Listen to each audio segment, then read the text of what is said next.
आज हम लोग स्टार्ट कर रहे हैं एक नया चैप्टर से, और वो चैप्टर है convergence and divergence of infinite सीरीजेस। Actually series तो आपने पहले भी पढ़ रखा है 12th क्लास में, इस समय आप BSc 1 में है। सीरीज पहले भी पढ़ा है, जैसे कि अगर हम बात करें आपसे जीपी की बात करें, जैसे 1/2 प्लस 1/4 अप टू इनफाइनाइट, क्योंकि यहाँ पढ़ना है convergence and divergence of infinite सीरीजेस। तो ये कन्वर्जेंस और डाइवर्जेंस का मतलब क्या होता है? देखिए, अगर आप इसका सम अप करेंगे तो एक फार्मूला होता था, याद होगा आपको, A/1 माइनस आर का। जैसे ये 1 है, 1 माइनस कॉमन रेशियो इसका कितना है, 1/2 है, तो इसकी वैल्यू 2 आ जाएगी, समेशन यानी कि ये सम हो जाएगा। यानी इस इनफाइनाइट सीरीज की भी एक वैल्यू फाइनाइट आ रही है। नंबर ऑफ टर्म्स कितने हैं? इनफाइनाइट, लेकिन वैल्यू कैसी आ रही है? फाइनाइट। एस इन्फिनिटी का फार्मूला आपने पढ़ रखा है ना, एस इन्फिनिटी है 12th क्लास में। जीपी के केस में 1/1 माइनस आर, आर आपका लेस देन 1 होता है कॉमन रेशियो, और यहाँ कॉमन रेशियो 1/2 है। ठीक है। अच्छा, इसी की जगह अगर हम आपको एक सीरीज और दे देते कि मान लीजिए एस सीरीज है 1 + 2 + 4 + 8, इस तरीके से करिए तो आई थिंक जब इसको आप समेशन करते तो इसकी वैल्यू टेंड कर रही है इन्फिनिटी की तरफ। क्या रही वैल्यू? इन्फिनिटी आ जाएगी सर। 1 में 2 जोड़ेंगे, 2 में 4, 4 में 8, बड़ा बड़ा ही नंबर जोड़ते चले जा रहे हैं। यहाँ तो छोटे छोटा हो रहा था ना, 1/2 से आधा 1/4, फिर आधा उसका 1/8। तो ऐसी सीरीज जिसका ये समेशन है, ये डाइवर्जेंट हो जाएंगी, और ये क्या हो जाएंगी? कन्वर्जेंट। तो ऐसा कोई जरूरी तो नहीं कि हर प्रॉब्लम में आपके पास एक फार्मूला हो इसके मुताबिक। जैसे S infinity is equal to A/1 minus r formula था और आपने लगा दिया और पता लग गया। क्लियर? तो जितनी प्रॉब्लम्स मिलेंगी उनमें जो इनफाइनाइट सीरीज होंगी वो या तो कन्वर्ज करेंगी, कन्वर्ज मतलब फाइनाइट वैल्यूज होंगी उनके पास, और डाइवर्ज मतलब उनकी वैल्यू इन्फिनिटी हो रही होगी, अब टू इनफाइनाइट टर्म्स, इनफाइनाइट कर जाएगी। जैसे कन्वर्जिंग और डाइवर्जिंग लेंस होते हैं, हमारे लेंसेज होते हैं। कन्वर्ज करना मतलब एक ही जगह फोकस कर देना, एक फाइनाइट वैल्यू देना, उनकी फोकल लेंथ होती है। और ये डाइवर्ज यानी कि वैल्यू इन्फिनिटी आने लगी, या डाइवर्जेंस लेंस में भी ऐसे होता है आपका। तो यहाँ पर भी आपको फार्मूले मिलेंगे, लेकिन according to the series. Slowly slowly आगे आप देखेंगे कि उनको टेस्ट करने के तरीके होंगे, वैल्यू निकालनी नहीं होगी, हमें एग्जामिन करना होगा कि whether the series is convergent और डाइवर्जेंट। ठीक। अच्छा, ये जो सीरीज आप पढ़ने जा रहे हैं, इससे पहले भी एक टॉपिक है, वो है आपका चैप्टर 1 में सीक्वेंस। अब सीक्वेंस किसे कहते हैं और सीरीज किसे कहते हैं, पहली बात हम यहाँ पर ये करेंगे। फिर सीक्वेंस चैप्टर 1 में पढ़ा है हमने, और सीरीज हम चैप्टर 2 में पढ़ने जा रहे हैं, राइट। तो सीक्वेंस एक्चुअली में जब हम नंबर्स को किसी पैटर्न में, किसी सीक्वेंस में रखते हैं तो उसे हम सीक्वेंस कहते हैं, राइट। जैसे कि मान लीजिए हमने रखा 2, 4, 8, 16, इस तरीके से। तो इसका एक जनरल टर्म अगर हम बात करें, UN से डिनोट करें, तो हम कह सकते हैं कि 2n है। 2n नहीं है, शायद ये 6 आएगा तब 2n बनेगा यहाँ पर ना। अगर नेचुरल नंबर मान लेते हैं कि n बिलोंग कर रहा है नेचुरल नंबर में, तो 2 आया। 2 रखा तो फिर आपका 4 आ गया, 3 रखा तो 6 आ गया, 4 रखा तो यहाँ 8 होना चाहिए, 5 रखा तो फिर 10 होना चाहिए। एक पैटर्न हो, एक रूल हो, एक फार्मूला हो। तो जो हमने अभी आपका लिखा 2, 4, 6, 8, 10, तो उसका UN है 2n, n belongs to natural number, right. तो देखिए सीक्वेंस किसे कहते हैं, एक बार रिविजन हो जाएगा यहाँ पर आपका। ए सेट ऑफ नंबर्स, NO नहीं है, नंबर्स है, यहाँ पर ध्यान दीजिएगा। Set of numbers U1, U2, UN, इस तरीके से n और इंफिनिटी तक चले जाएंगे आप, which is formed according to some definite rule is called sequence, right. एक डेफिनेट रूल के तहत अगर ये है टर्म्स हमारे, तो ये कहेंगे हम उनको कि ये सीक्वेंस बना रहा है। A sequence is generally denoted by curly bracket में UN और इस तरह के ब्रैकेट में UN, means UN is a sequence. A sequence is called a finite sequence. अब देखिए दो बातें आती, फाइनाइट और इनफाइनाइट। फाइनाइट कब होगा? If it has finite number of terms, अगर आप टर्म्स को गिन सकते हैं, 5 टर्म है, 7 टर्म है, तो वो फिर फाइनाइट हो जाएगा। Neither the sequence called infinite sequence. अगर नंबर ऑफ एलिमेंट्स ज्यादा है आपके, तो फिर वो यानी इनफाइनाइट तक है, कोई रुक नहीं रहा, कहीं पर भी गिन नहीं सकते, तो वो इनफाइनाइट सीक्वेंस है। अब जैसे यहाँ पर देखिए लिया गया है, द सेट ऑफ नंबर्स 1/2, 3, 2, 2, 3/2 है, यहाँ पर 5/2 है, 7/2 है, 9/2 है। क्लियर? तो सबके अपॉन में 2 आ रहा है, देखा जाए तो 1/2, 3/2, 5/2, 7/2, तो 2 तो है ही। अब 1, 3, 5, 7 का nth टर्म क्या होगा? nth टर्म आपने 11th क्लास में पढ़ा है, nth टर्म हो जाएगा 2n माइनस 1, राइट। अब इसमें चूंकि गिन के 5 ही टर्म है तो n की वैल्यू 1 2 3 4 5 हो जाएगा और un ये फार्मूला इसका बन जाएगा, यानी ये इसका nth टर्म ये आ जाएगा, राइट। तो इस तरीके से ये फाइनाइट सीक्वेंस कह सकते हैं हम इसको। द सेट ऑफ नंबर्स, या एनो नहीं नंबर से, ये 1 1/2 1/4 1/8 एंड सो ऑन, कॉमा लगा के जब लिख रहे हैं, कॉमा लगाएंगे, प्लस नहीं लगाएंगे, प्लस लगाएंगे तो सीरीज बन जाएगी आपकी। is an infinite sequence whose nth term is un is equal to 1/2 की power n, where n is equal to 1 2 3। तो इस तरीके से हम सीक्वेंस को कॉमा कर करके उसके मेंबर्स को लिख सकते हैं और उसका एक जनरल टर्म होता है। ये तो बात ओवरऑल हमारी सीक्वेंस की हो गई। अब हम आते हैं सीरीज में। सीरीज किसे कहते हैं? तो जब इनको हम जोड़ देते हैं करस्पॉन्डिंग, जैसे आप देखते हैं टीवी पर सीरियल आता है, सीरियल क्या है? वही सीरीज है एक प्रकार की, या किसी की सीरीज चलती है, किसी प्रोग्राम की सीरीज आती है, 1 है 2 है 3 है ऐसे करके, तो ऐड ऑन होता जाता है, जुड़ता जाता है। The sum of corresponding terms of u1 u2 u3 un and dot dot is called a series. जब आप जोड़ देते हैं तो इसको कहते हैं हम लोग series, and denoted by sigma un। इससे डिनोट करते हैं, एक सिग्मा लगा देते हैं और इस तरह से un कर देते हैं। अगर काउंटर लगाएं तो ठीक, नहीं लगाते तो अंडरस्टूड है कि ये 1 से लेकर के इंफिनिटी तक है। अगर कुछ नहीं मेंशन है आपको तो ये counter n equal to 1 to infinity है, यानी अगर इसको आप ओपन करेंगे तो u1 plus u2 plus u3 dot dot, फिर un भी आएगा प्लस डॉट डॉट, ऐसे हमारी ये सीरीज इनफाइनाइट टर्म्स तक की हो जाएगी। क्लियर? अब देखिए इनफाइनाइट टर्म्स तो है, लेकिन हम जब प्रॉब्लम सॉल्व करते हैं तो जनरली हम n टर्म्स का निकाल लेते हैं समेशन, और उस समेशन को हम लोग Sn से डिनोट करते हैं। क्लियर? और n टेंड्स टू इंफिनिटी अगर कर दिया जाए तो नंबर ऑफ टर्म्स ऑटोमेटिक कितने हो जाएंगे? हमारे इनफाइनाइट टर्म्स हो जाएंगे इसमें। क्यों? क्योंकि हम Sn ले रहे हैं, बाद में हमने लिमिट लगा दी n टेंड्स टू इंफिनिटी, यानी हम नंबर ऑफ टर्म्स इंफिनिटी तक एक्सटेंड कर रहे होंगे उस स्थिति में। क्लियर? तो अब यहां पर आ रहा है कि and the sum of first n terms of the series is denoted by Sn। हम लोग Sn से डिनोट करेंगे शुरुआत के जो n टर्म्स होंगे। Thus Sn is equal to u1 plus u2 plus u3 up to un, और यहाँ पर इन्होंने k लगा रखा है counter, uk, k is equal to 1 से लेकर के n तक, यानी कि ये भी शॉर्ट हैंड नोटेशन है, या तो u1 प्लस u2 से लेके un तक लिख लीजिए। इसे n टर्म्स का समेशन कहते हैं ऑफ द सीरीज। क्लियर? अब देखिए कहते हैं कि a series is called a finite और infinite according as the corresponding sequence in finite और इनफाइनाइट। यानी आपने किस सीक्वेंस से सीरीज बनाई है। अगर finite number of term sequence में है तो फाइनाइट सीरीज बन जाएगी, और अगर infinite number of term sequence में है तो इनफाइनाइट बन जाएगी। नंबर ऑफ टर्म्स में जुड़ते चले जाएंगे उसी हिसाब से। Clear? For example arithmetic series, geometric series, arithmetico geometrico series, ये सब आपकी इनफाइनाइट सीरीज के अंतर्गत आती हैं, जितनी भी आपने 12th क्लास में पढ़ी हुई है। अब यहाँ पर हम सीरीज के भी दो तरह हैं, एक पॉजिटिव सीरीज होती है और एक निगेटिव होती है, पॉजिटिव टर्म सीरीज जिसे कहा जाएगा। अगर सारे टर्म्स पॉजिटिव है, u1 plus u2 plus u3, तो इसे positive term if u1 greater than 0 for every n, प्रत्येक n के लिए। और n एक्चुअली यहाँ काउंटर है, यानी याद रखिएगा n यहाँ नेचुरल नंबर पे बिलोंग करेगा, 1 2 3 4 5 चलेगा इस तरीके से।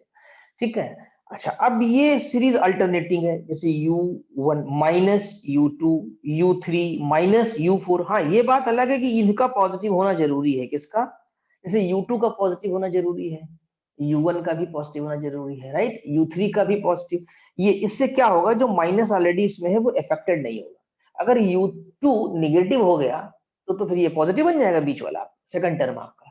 तो हर हाल में इसमें ध्यान ये रखना है कि un यहाँ पर भी क्या रहेगा, पॉजिटिव रहेगा। जैसे ऊपर un रहता है, पॉजिटिव टर्म सीरीज में भी un पॉजिटिव है और अल्टरनेटिंग में भी un पॉजिटिव है। हाँ, अल्टरनेटिंग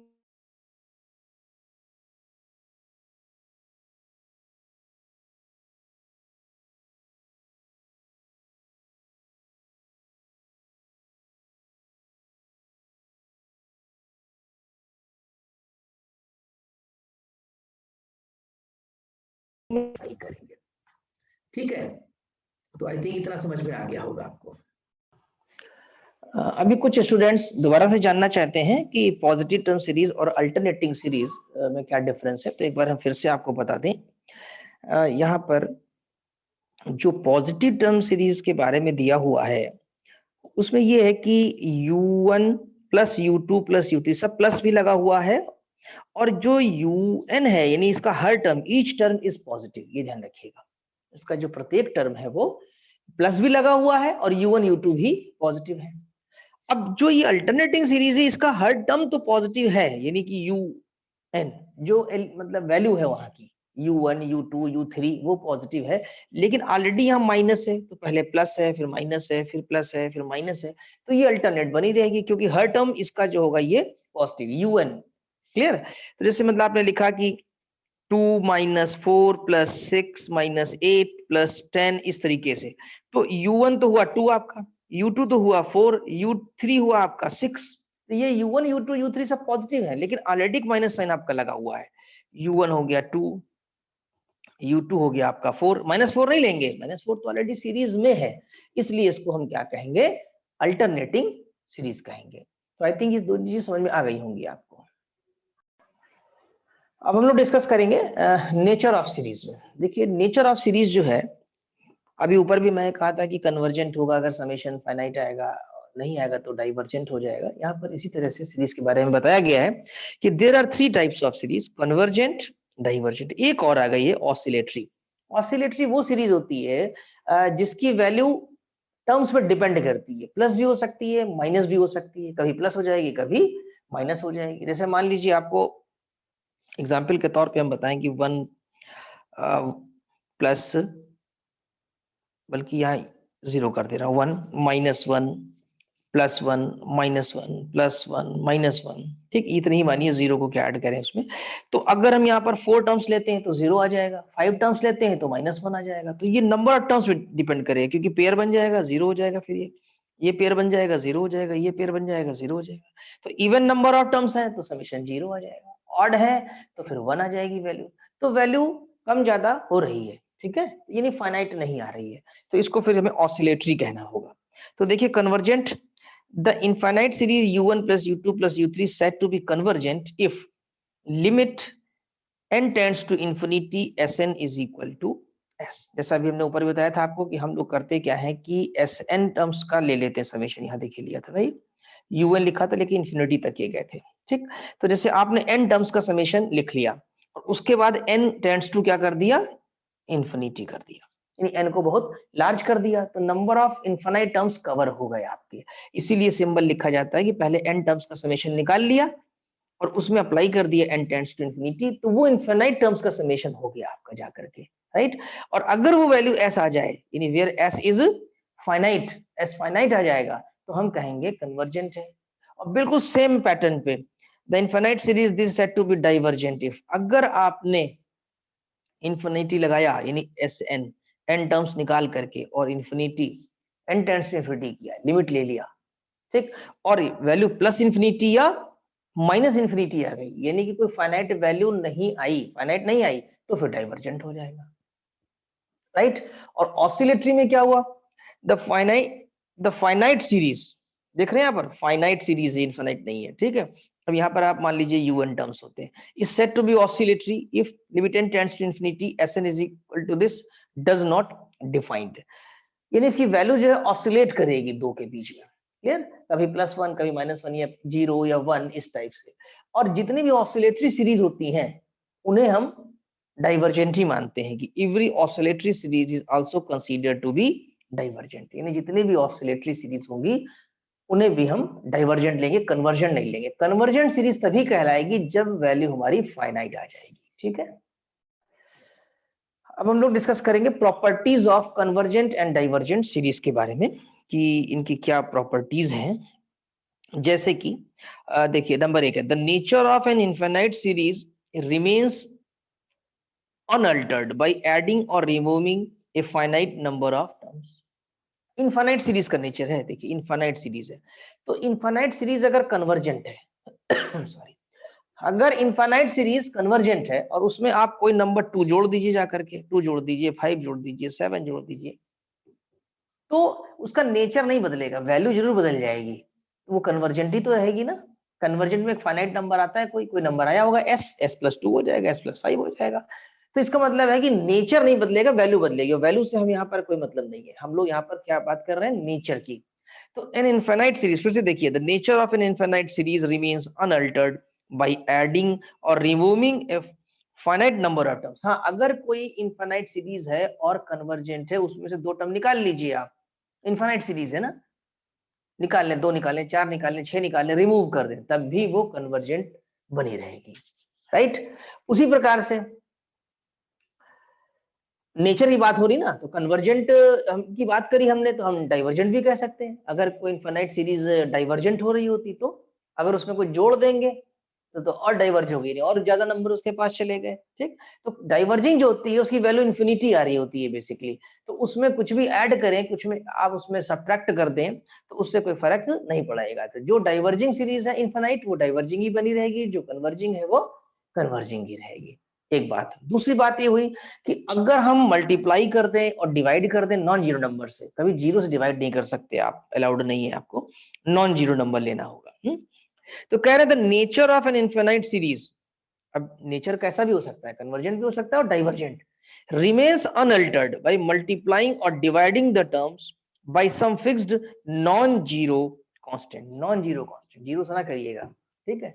अगर जीरो नॉन जीरो कांस्टेंट है, जैसे 2 है, 4 है या 6 है, कोई नंबर आपने लिया, उससे मल्टीप्लाई कर दिया पूरी सीरीज को, तो अगर कन्वर्जेंट है तो कन्वर्जेंट ही रहेगी, उससे कोई फर्क नहीं पड़ेगा। हाँ, वैल्यू पे फर्क पड़ेगा, नेचर पे नहीं पड़ेगा।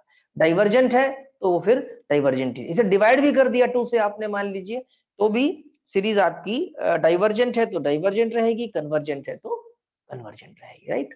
तो ये 2 पॉइंट आपके समझ में आ गए होंगे। अभी देखिए तीसरे में क्या है, यहाँ पर हम 2 सीरीज ले रहे हैं बेसिकली।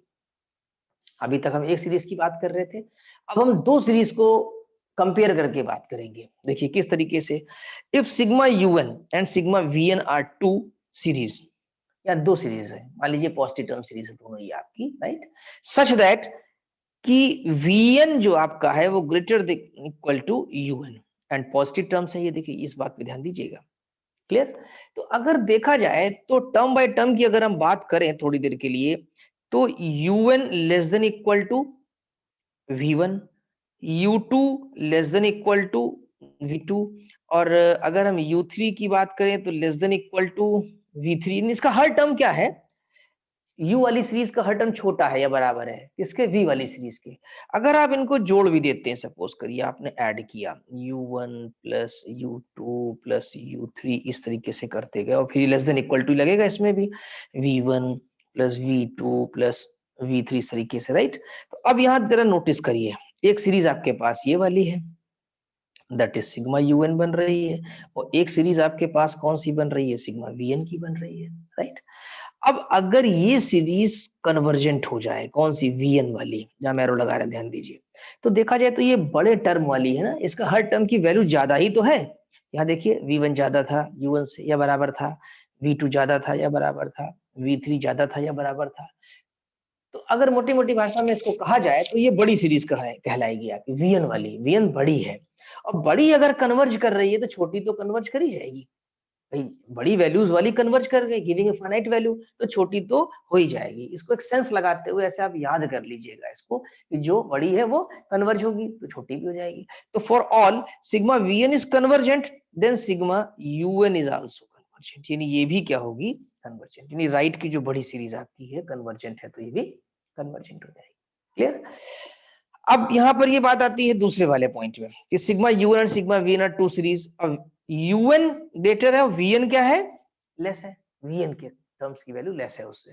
तो अब अगर VN डाइवर्जेंट है लेस होकर के, तो UN भी क्या हो जाएगी, डाइवर्जेंट हो जाएगी आपकी, ठीक। हाँ, यहाँ एक सवाल आप पूछ सकते हैं हमसे कि सर ये बताइए कि पहले वाले केस में भी आप कह सकते हैं, थर्ड वाले में, कि जब आपने ये कहा कि Vn हमारी कन्वर्जेंट है बड़ी वैल्यूज के साथ, तो UN भी कन्वर्जेंट हो जाएगी। तो अगर हमारी Vn डाइवर्जेंट हो जाए तो हम UN के बारे में क्या कहेंगे, तो हम कुछ नहीं कह पाएंगे, हम उसका रिजल्ट कंक्लूड नहीं कर पाएंगे।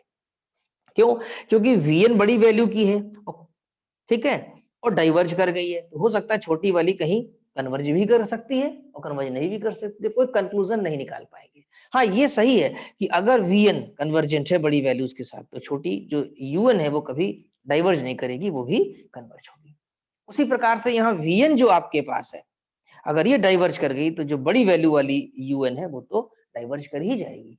हाँ, अगर Vn हमारी कन्वर्ज कर गई तो हम Un के बारे में कुछ नहीं कह सकते, क्योंकि वो हमारी बड़ी वैल्यूज वाली सीरीज है, राइट। तो यहाँ पर इस तरह से 4 चीजें हमने बताई आपको, 2 लिखित में है और 2 हमने समझा दी आपको, ठीक, कि अगर ये सिग्मा Vn डाइवर्जेंट है तो सिग्मा Un भी हमारा क्या हो जाएगा, आल्सो, यानी कि डाइवर्जेंट हो जाएगा, क्योंकि उसकी बड़ी वैल्यू उसकी टर्म्स की है। क्लियर? अच्छा, अब बात आती है कि अगर दोनों कन्वर्ज हैं या दोनों डाइवर्ज हैं तो कैसे होगा। तो यहाँ देखिए, if the infinite series sigma Un and sigma Vn both convergent, then sigma Un plus Vn convergent, यानी कन्वर्जेंट प्लस कन्वर्जेंट क्या होगा, कन्वर्जेंट, दोनों सीरीज कन्वर्ज कर जाएंगी, समेशन। उनका डिफरेंस यानी कि कन्वर्जेंट माइनस कन्वर्जेंट, दोनों सीरीज कन्वर्ज कर रही थी लेकिन उनका सब्सट्रैक्शन हो गया तो कन्वर्जेंट। अगर हम लैम्डा मल्टीप्लाई कर दें सीरीज में म्यू मल्टीप्लाई कर दें, फिर जोड़ दें या घटा दें, सब्ट्रैक्ट कर दें, तब भी वो क्या रहेगा, कन्वर्जेंट रहेगा, राइट। इसी प्रकार से यहाँ पर लिखा नहीं है लेकिन डाइवर्जेंट में भी होता है, अगर दो सीरीज डाइवर्जेंट है उनको ऐड कर दीजिए, सब्ट्रैक्ट कर, वो डाइवर्जेंट ही रहेंगे आपकी, राइट। हाँ, एक कन्वर्जेंट है एक डाइवर्जेंट है और जोड़ देंगे तो डाइवर्जेंट आ जाएगा, one is convergent other is divergent, but अगर आप ऐड करते हैं तो वो सीरीज आकर के आपकी डाइवर्जेंट ही हो जाएगी, क्योंकि उसमें से एक तो डाइवर्जेंट है ही ना, डाइवर्जेंस सिखाएंगे। आई थिंक समझ में आ गया होगा आपको पूरा। अब हम लोग डिस्कस करेंगे क्वेश्चन नंबर 1, इसमें है explain geometric series test. Actually आगे जितनी भी प्रॉब्लम्स आपको एक्सरसाइज में लगानी है तो सीरीज के हिसाब से आपको टेस्ट लगाने होंगे। उसमें सबसे छोटा टेस्ट या सबसे इंपॉर्टेंट टेस्ट कह सकते हैं ज्योमेट्रिक सीरीज टेस्ट। तो जब इस टेस्ट को कर लेंगे हम तो इस जैसी जितनी भी प्रॉब्लम्स होगी वो डायरेक्टली इसी टेस्ट से हो जाएंगी, राइट। तो ये एक प्रकार का फार्मूला भी डेवलप कर रहे हैं, टेस्टिंग फार्मूला जिसे कह सकते हैं आप। और आप 12th में पढ़ भी चुके हैं लेकिन वहां इतना इंपॉर्टेंस नहीं दिया जाता है, इसलिए भूल जाते हैं स्टूडेंट्स। तो देखिए, the geometric series is defined by 1 plus r square up to infinity। Geometric series आप जानते हैं, कॉमन रेशियो इसका देख ही रहे हैं आप। अगर इसके कॉमन रेशियो की बात करें तो r है। क्लियर? अब ये कहते हैं कि ये कन्वर्जेंट होगा जब r 1 से कम होगा। अब हम शायद वेरीफाई भी कर चुके हैं थोड़ी देर पहले, ऊपर आपने देखा भी होगा। यहाँ पर सबसे पहला एग्जांपल हमने दिया था, r की वैल्यू हाफ है। यहाँ पर इस प्रॉब्लम में r की वैल्यू हाफ थी और आपका फाइनाइट वैल्यू आ गया था, कन्वर्जेंट था, ठीक है। और वहां पर लगा कर दिखाया था मैंने आपको। और अगर कहते हैं कि r की वैल्यू 1 से ज्यादा है, जैसे अभी हमने वहीं ऊपर भी लिया था कि r की वैल्यू 2 हो गई थी, देखिए यहाँ पर इस जगह 1 + 2 + 4 + 8 था, तो डाइवर्जेंट आ गया था यहाँ पर। हाँ, अगर इक्वल टू 1 हो जाए तो भी डाइवर्जेंट हो जाएगा। क्यों? क्योंकि 1 + 1 + 1 + 1 + 1 + इंफिनिटी तक जोड़ेंगे तो इंफिनिटी नहीं हो जाएगा, तो डाइवर्जेंट तो हो ही जाना है। तो ये एक प्रैक्टिकल अप्रोच है। अब एक मैथमेटिकल अप्रोच में आइए कि कैसे निकाला जाए लिमिट लेकर के। ठीक, एक बात हम पहले बता दें, अभी आप लिमिट लगाएंगे इसलिए लिमिट का कंसेप्ट 12th क्लास का, n टेंड्स टू इंफिनिटी और 1/2 की पावर n की वैल्यू कितनी होती है पता है आपको? 1/2 की पावर इंफिनिटी यानी 1/∞ यानी कि 0। समझ गए? 12th क्लास में है, limit n tends to infinity 1/2 की पावर n इक्वल टू 1/2 की पावर इंफिनिटी 1/0। ठीक, तो हम यहाँ कहना क्या चाहते हैं, यहाँ पर इस बात का ध्यान दीजिए कि limit n tends to infinity 1/r to the power n हमेशा 0 होगा अगर r की वैल्यू 1 से कम होगी, याद रखिएगा। ठीक है, यहाँ नहीं 1/r की वैल्यू, क्योंकि r अगर आपका यहाँ पर कोई नंबर है, राइट, यानी r लेस देन 1, इसको ऐसे कर सकते हैं, रुकिए एक सेकंड हम चेंज कर दें, 1/r की जगह हम इसको r कर दे रहे हैं, r to the power n is equal to 0 अगर r की वैल्यू 1 से कम है। क्योंकि यहाँ पर r जो लिया गया है ना, ये 1/2 कह सकते हैं यहाँ पर पूरा पूरा। ठीक है, इस तरह लिखना ज्यादा बेहतर रहेगा आपके लिए कि limit n tends to infinity r to the power n equal to 0। r अगर आपका लेस देन 1 है, यानी कि लेस देन 1 का मतलब हुआ कि r की वैल्यू हाफ हो जाए, 1/3 हो जाए, तो डिनोमिनेटर तो बड़ा हो जाएगा। जैसे यहाँ पर डिनोमिनेटर 2 की पावर n है। क्लियर? एक बात याद रखिएगा, और इसकी वैल्यू इंफिनिटी हो जाएगी और ये वैल्यू आपकी इंफिनिटी हो जाएगी अगर आपका r क्या हो जाए, ग्रेटर देन 1। लेस देन 1 पे 0 और ग्रेटर देन पे इंफिनिटी। क्योंकि फिर अगर आप देखें इसको एग्जांपल अगर चाहें तो लिख सकते हैं, जैसे limit n tends to infinity 2 की पावर n है, तो ये तो इंफिनिटी हो ही जाएगा क्योंकि 2 की पावर इंफिनिटी हो जाएगा। बस यही इतना ही कंसेप्ट इसके अंदर लगना है। तो ध्यान दीजिए, r अगर लेस देन 1 है तो Sn का फार्मूला ये लगेगा, ये पढ़ा है 12th क्लास में, 1 minus r to the power n upon 1 minus r। ठीक है, अब यहाँ पर क्या करेंगे, limit n tends to infinity Sn, तो limit n tends to infinity यानी वही हमने n टेंड्स टू इन्फिनिटी लगा दिया, दोनों तरफ अप्लाई कर दिया, लिमिट ले लिया, ठीक है। 1/1 माइनस आर, यहाँ से ये अलग कर लिया, एक्चुअली लिखा नहीं है, मैं लिख देता हूँ 1/1 minus r limit n tends to infinity और 1/1 माइनस आर और r to the power n, clear. यानी 1/1 minus r minus 1/1 minus r limit n tends to infinity r to the power n, और r कैसा है, r less than 1 है। अगर r less than 1 है तो इसकी वैल्यू कितनी हो जाएगी, 0 हो जाएगी, नहीं बचेगा कितना आपके पास 1/1 माइनस आर, और ये फाइनाइट नंबर है, ये कैसा नंबर है, ये फाइनाइट है। तो इसका मतलब है कि सीरीज हमारी limit n tends to infinity Sn is equal to 1/1 minus r आ रहा है, इसलिए फाइनाइट है और ये हमारा कन्वर्जेंट हो जाएगा, ठीक। अब अगर r ग्रेटर देन हो जाता है, मान लीजिए यहाँ पर, क्लियर, और आपने यहाँ लिमिट लगाई कि limit n tends to infinity और Sn किया, ठीक है, तो ये हो जाएगा आपके पास limit n tends to infinity r to the power n minus 1 upon r minus 1, right. अच्छा, अब यहाँ पर क्या होगा कि आप 1/r माइनस 1 ले लीजिए। देखिए Sn यहाँ पर ये फार्मूला लगाया गया क्यों, r ग्रेटर देन 1 है, राइट। अब आपने ये 1/1 माइनस r ले लिया। अब देखिए limit n tends to infinity r to the power n minus 1, clear. 1/r to the, और इसकी वैल्यू कितनी हो जाएगी जब लिमिट लग जाएगी, अभी बताया मैंने आपको, इन्फिनिटी हो जाएगी नहीं, क्योंकि r हमारे पास क्या है, ग्रेटर देन 1 है, ग्रेटर देन 1 आ रहा है, तो ये वैल्यू जो है इन्फिनिटी हो जाएगी -1। इन्फिनिटी कहीं भी रहेगा न्यूमरेटर में इन्फिनिटी बना देगा, तो इसका मतलब है इसकी वैल्यू इन्फिनिटी आ रही है, since r greater than 1 limit n tends to infinity r to the power n equal to infinity. तो so in this case series क्या हो रही है, डाइवर्ज कर रही है आपकी, डाइवर्जेंट हो गई, क्लियर। अब देखिए अगर r 1 हो जाता है तो फिर 1 + 1 + 1 + 1 अप टू, अगर n टाइम्स तक ऐड करेंगे तो n, और जैसे ही लिमिट लगाएंगे n टेंड्स टू इन्फिनिटी तो वैल्यू कितनी आ जाएगी, infinity. So in this case also the series diverges. तो अल्टीमेटली आपने क्या कंक्लूड किया, thus it follows from the above that a geometric series of common ratio r is convergent if r less than 1 and divergent if the common ratio r greater than equal to 1। अब इस पर आधारित question कैसे लग सकते हैं, देखिए जैसे एग्जांपल 1 है, examine the convergence of the series this, right, up to infinity तक ये जा रहा है, इसमें ये एक्चुअली इन्फिनिटी तक है यहाँ पर। तो अब इसमें देखिए पहला टर्म 1 है, दूसरा -1/3 है, प्लस 1/3 तीसरा है, ठीक है, -1/27 चौथा टर्म है।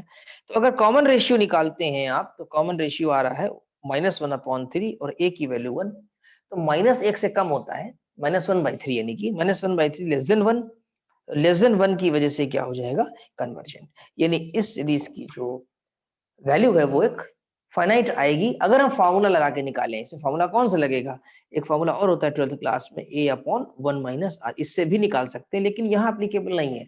बीएससी में जितनी प्रॉब्लम करेंगे वो सब टेस्ट से करेंगे, जैसे अभी आपने एक टेस्ट पढ़ा है, फिर अभी दूसरा पढ़ेंगे, ऐसे आपको हर एक्सरसाइज के लिए टेस्ट मिलेगा और उसको याद करेंगे और उसको चल करके उसमें हम लोग अप्लाई करेंगे। आई थिंक ये समझ में आ गया होगा। अब हम लोग एक टेस्ट है वो डिस्कस करने जा रहे हैं। इससे ऊपर देखिए जहां पर भी मैंने आपको छोड़ा है, क्वेश्चन नंबर 2 है एक, ये आज के लेक्चर में नहीं होगा, ये आज से दूसरे या तीसरे लेक्चर में आपको मिलेगा इसका सोल्यूशन, वहां एक्सप्लेन करेंगे। कारण क्या है कि अभी इतनी अंडरस्टैंडिंग आपकी नहीं बढ़ पाई है, थोड़ी अंडरस्टैंडिंग बढ़ जाए इस चैप्टर से, इस चैप्टर के थोड़े थोड़े कंसेप्ट और क्लियर हो जाए आपके, तो एक कॉन्फिडेंस आ जाएगा। तो इस तरह के क्वेश्चन को अभी हम रोक दे रहे हैं, 1 से 2 लेक्चर बाद हम इसको करेंगे, ठीक है। अभी हम वो करने जा रहे हैं जो हमारे लिए ज्यादा यूजफुल है, यानी कि अभी जो नेक्स्ट एक्सरसाइज में हम यूज करने वाले हैं। तो अभी हमने जो स्टडी किया वो था ज्योमेट्रिक सीरीज टेस्ट। एक स्पेशल टेस्ट होता है, उसका नाम है पी टेस्ट या पी सीरीज टेस्ट कहते हैं, शॉर्ट में पी टेस्ट भी कहते हैं, राइट।